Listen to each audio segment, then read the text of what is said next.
आप सभी का गीता ज्ञान चैनल में स्वागत है। अगर आप चैनल पे पहली बार आ रहे हैं तो चैनल को सब्सक्राइब करें और उसके बगल में जो बेल आइकन है उसे क्लिक करें नोटिफिकेशन के लिए।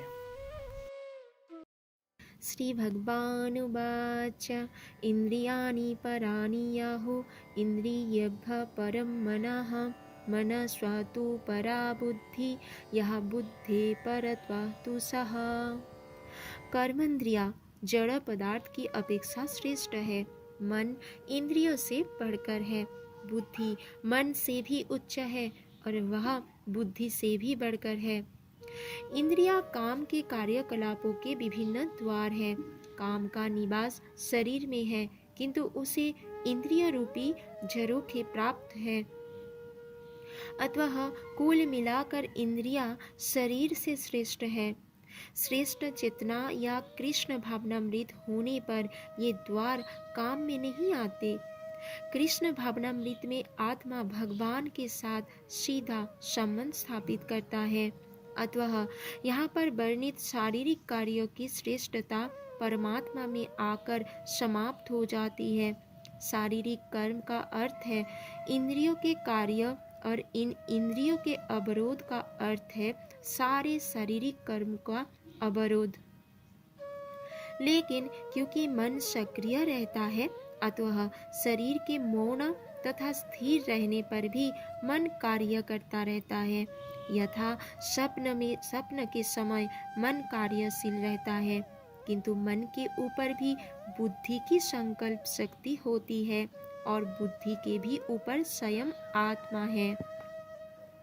अतः यदि आत्मा प्रत्यक्ष रूप में परमात्मा में रत रहे तो अन्य सारे अधीनस्थ यथा बुद्धि मन तथा इंद्रिया सत्वः रत हो जाएंगे। कठोपनिषद में एक ऐसा ही अंश है जिसमें कहा गया है कि इंद्रिय विषय इंद्रियों से श्रेष्ठ है और मन इंद्रिय विषय से श्रेष्ठ है। अतः यदि मन भगवान की सेवा में निरंतर लगा रहता है तो इन इंद्रियों के अन्यत्र रत होने की संभावना नहीं रह जाती। इस मनोवृत्ति की विवेचना की जा चुकी है। परम दृष्टा निवर्तते, यदि मन भगवान की दिव्य सेवा में लगा रहे तो तुच्छ विषयों में उसके लग पाने की संभावना नहीं रह जाती। कठोपनिषद में आत्मा को महान कहा गया है। अतः आत्मा इंद्रिय विषयों इंद्रिय मन तथा बुद्धि इन सब के ऊपर है। अतः सारी समस्या का हल यह है कि आत्मा के स्वरूप को प्रत्यक्ष समझा जाए। मनुष्य को चाहिए कि बुद्धि के द्वारा आत्मा की स्वाभाविक स्थिति को ढूंढे और फिर मन को निरंतर कृष्ण भावनामृत में लगाए रखे। इससे सारी समस्या हल हो जाती है। सामान्यतः नवदीक्षित अध्यात्मवादी को इंद्रिय विषय से दूर रहने की सलाह दी जाती है, किंतु इसके साथ साथ मनुष्य को अपनी बुद्धि का उपयोग करके मन को सशक्त बनाना होता है।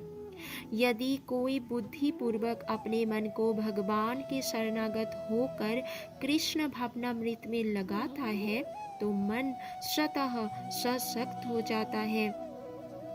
और यद्यपि इंद्रियां सर्प के समान अत्यंत बलिष्ठ होती है, किंतु ऐसा करने पर वे दंत विहीन सांपों के समान अशक्त हो जाएंगी। यद्यपि आत्मा बुद्धि मन तथा इंद्रियों का भी स्वामी है, तो भी जब तक इसे कृष्ण की संगति द्वारा कृष्ण भावनामृत में सुदृढ़ नहीं कर लिया जाता, तब तक चलायमान मन के कारण नीचे गिरने की पूरी संभावना बनी रहती है।